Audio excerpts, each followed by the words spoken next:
Question for you. Is your baby stuck in sympathetic fight or flight stress response? And I was like, what does that even mean? But we get a lot of babies as patients. Every single week I get a baby, a new patient usually as a baby. So we just had one 2 days ago that was definitely stuck in fight or flight. Mom is a nurse. She brought her baby to me a couple of years ago, but mom and dad came in. And what's that look like for the baby? Severe colic and constipation. Hasn't gone to the bathroom in 4 days. And the question becomes like, man, why is a brand new baby having symptoms like that? Maybe it's reflux, maybe they're spitting up. And a lot of times what they'll say in the medical system is, don't worry, they're going to grow out of it. They don't grow out of it, okay? It gets wound in deeper neurologically. And a lot of times it goes into ear infections, which is a drainage issue, by the way, which we do amazing with. The things I just named, we do amazing with babies. And then from there, it goes into like the lungs. It could be like a cough, like bronchitis, or deeper into like, asthma. And then from there, it goes deep into the gut. And what happens is when that stress stays wound into the nervous system from what we call subluxation, which is when the joints are stuck. And I'm going to come back to what we call the 3D model explanation of subluxation.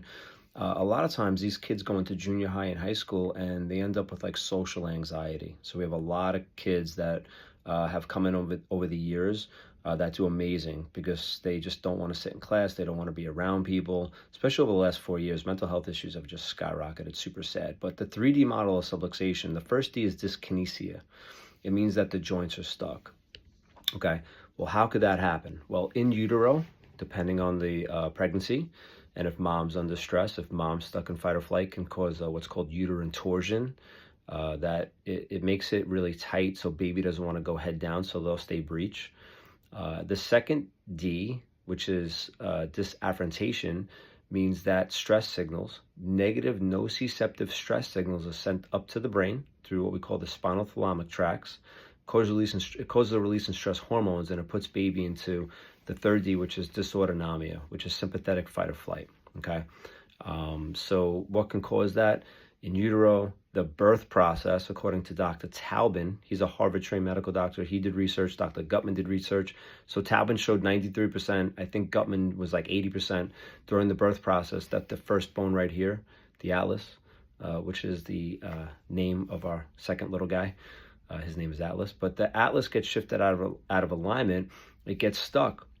And it sticks baby into fight or flight. And when baby gets stuck in fight or flight, baby expresses symptoms. So, parents bring their baby in, we check, we gently adjust. It's super gentle. I have a patient that was just asking, like, is it safe? And I said, yeah, absolutely. I mean, I've been adjusting my kids since they're born. But another example, besides the fact that our malpractice is super cheap compared to, other practitioners, malpractice rates are another way to show safety. But a primary is like $30,000 a year for 1 million, 3 million. Anesthesiologist is upward over 100,000.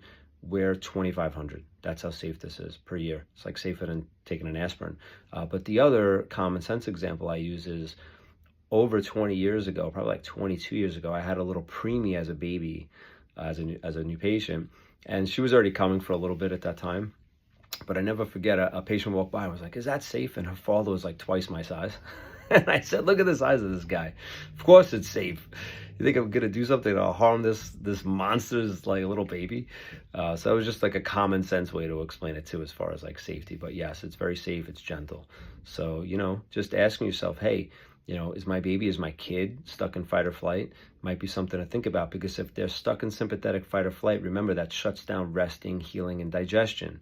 So we want to move them more into like parasympathetic. We want to make it so they can adapt to stress more efficiently. Okay. That's really looking at things from more of like a chiropractic neurological, holistic perspective. All right. Hope that makes sense. If you have any questions on that, let us know, and talk to you soon.